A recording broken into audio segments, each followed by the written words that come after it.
We come now to the fourth visit, where I shall introduce you to your greatest asset, and with this introduction, the master key to success will be within your easy reach. I say this is your greatest asset because it is the fourth of the 17 success principles with which you may tap and draw upon the supreme power which created you and runs this entire universe. The name of this principle is applied faith, and I want you to remember it is not something I am bringing to you, but it is something you already possess, although you may not have made use of it in the past.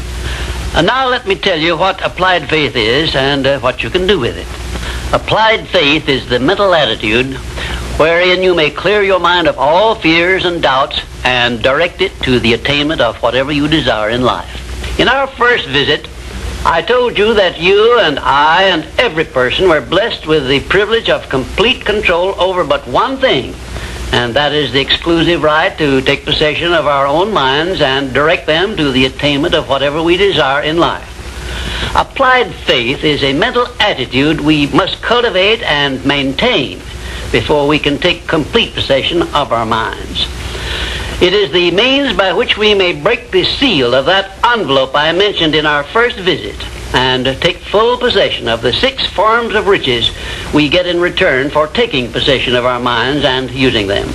Those 6 riches were, as you may remember, sound health, peace of mind, a labor of love of your own choice, freedom from fear and worry, a positive mental attitude, and material riches of your own choice and quantity. We are now, this very moment, standing in front of the gateway which can be opened only with the great master key to success. And I'm giving you the closest clue I have yet mentioned as to how you may take possession of this key. In order that you may condition your mind to embrace and use applied faith, you must understand that there are 2 ways in which you can use faith. You can put it into reverse gear and use it in a negative way by allowing your mind to dwell upon the circumstances and the things you do not want, such as poverty, ill health, failure, defeat. And this is precisely what the majority of people do, which explains why the majority of people go through life in misery and want. Or you can take possession of your mind and direct it to think of the 6 riches which came over with you in that sealed envelope. And you will attract these riches to bless and serve you all through your life. Isn't it a strange fact that most people make a negative application of their great power of faith by thinking about and believing in poverty, ill health, fear, failure, and defeat, when it would be so easy for them just to change their thinking over to the circumstances and things they desire? Now let me give you a description of the one thing which represents the main difference between a successful person and a failure. Please listen carefully and think for yourself as I speak, because failure to recognize the truth I am about to give you is the starting point of most failures. Successful people in all occupations, all professions, and all callings have one trait which distinguishes them from the failures. It is their capacity for belief.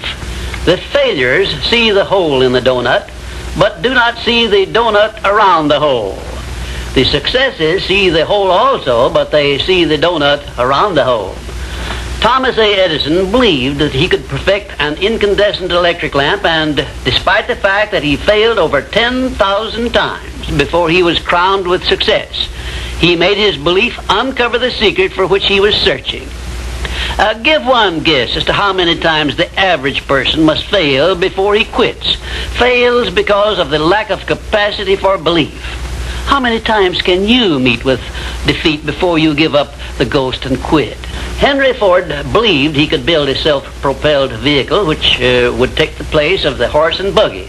And despite the ridicule of relatives and neighbors and the lack of finances, he transmuted his belief into an industrial empire which changed the entire American way of life. Mind you, Ford did this with very little education and no operating capital to begin with. Right here, let me ask you a question which may well change your entire life. You perhaps have an idea or a plan which would be useful to other people. but you have done nothing about it because you lack the self-confidence to give you a start. In other words, you are now where Henry Ford was before he built the first model of his world-famous automobile. Mr. Ford broke through that wall of fear, which may now be holding you back, and put his idea into operation by making use of the mastermind principle I mentioned in our second visit, through an alliance with his wife. Now, the question I wish to ask you is this. Why don't you form a mastermind alliance with someone and begin putting your ideas to work for you? Belief is truly a magic word because it is the beginning of all successes. It is the very foundation of civilization. It is the one quality you must develop before you can make use of the great master key to success. To be successful, you must become a person with a great capacity for belief, and the place to start believing is with yourself. You should begin by recognizing that you were born with the privilege of complete control over your own mind. You should also recognize that by the application of the master key to success, which I am passing on to you through these visits, you can take full possession of your mind and make it yield you whatever you demand in life. Observe, I use the word demand, not beg. The Creator never intended for you to beg for anything. If He had, He would not have blessed you with full control over your own mind. If your life is not what you want it to be, you can change it. As a matter of fact, you can do anything within reason that you desire to do if you embrace the principle of applied faith and keep it directed to the attainment of the things you want and off the things you do not want. I should know what I'm talking about because I was handicapped at birth by the four horsemen which keep most people in bondage all the days of their lives: poverty, fear, illiteracy, and superstition. I have discovered the master key which gives one deliverance from all the evils one does not want and opens wide the gateway to the riches which the Creator intended every person to enjoy on this earth. Applied faith is the only means by which the master key can be appropriated and used. Therefore, I give you these instructions through which you may create a mental attitude which is favorable for the expression of faith. 1. Know what you want and believe that you can and will get it. 2. Give expressions of gratitude many times daily for having received that which you want, even before you actually get physical possession of it. Possession starts first in the mind. Please remember this. 3rd, keep your mind open for hunches from within. And when you are inspired to action, do not wait, but move on your own personal initiative at once.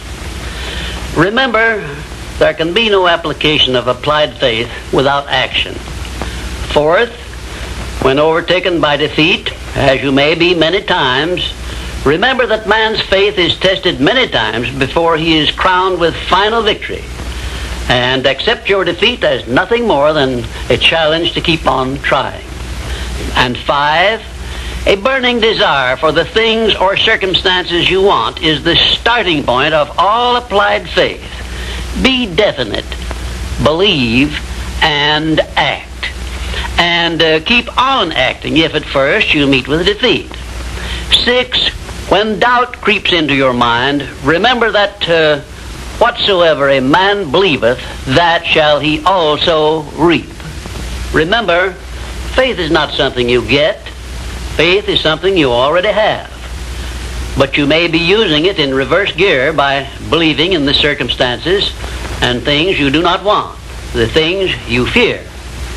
Remember also that faith is guidance only. It is not a power which will bring you what you want, but a power that can guide you to go after what you want and get it. Remember, too, that your faith is limited only by your own capacity to believe. You can do whatever you make up your mind to do. I believed I could give the world a practical philosophy of success which would free men and women from their fears and limitations. I stood firmly back of that belief through 20-odd years of effort, and saw my belief give freedom to millions of people. Do the thing, said Emerson, and you shall have the power. May I paraphrase this great truth by saying, believe and you shall receive. And now, until our next visit, will you please remember that your life is exactly what you make it by your own mental attitude.